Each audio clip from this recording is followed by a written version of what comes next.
నాకు తెలిసిన పంచభూతాలు 5 నాకు తెలియని 6వ భూతం ఇదండి.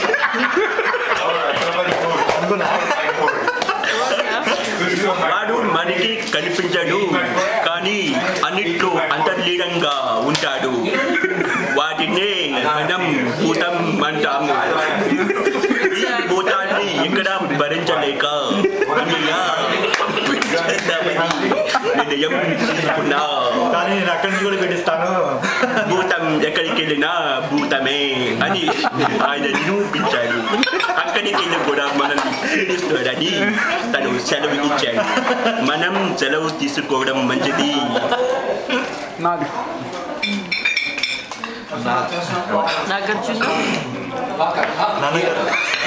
పాలల్లో నేలల్లాగా హార్డ్వేర్ అయితే ఏంటి, ఈడిఎల్ అయితే ఏంటి, ఎడ్జ్ అయితే ఏంటి, ఒకరితో ఒకరు ఆనందం కలిసిపోయి ఈ నా లైఫ్ అంతా చాలా హ్యాపీగా గడిపాను. కానీ ఇప్పుడు నా ప్రియమిత్రుడు కిరణ్ వెళ్ళిపోతున్నాడు.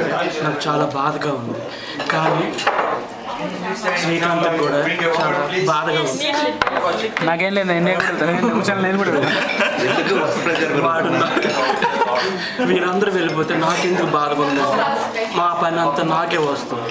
నాకు వర్క్ ప్రెషర్ పెరిగి ఏం చేయాలో అర్థం కాక జుట్టు పీక్కొని ముందు శివలాగా ఉండేవాడిని, ఇప్పుడు ఇలా అయిపోతుంది. వెంకీ లాస్ట్ ప్రకాష్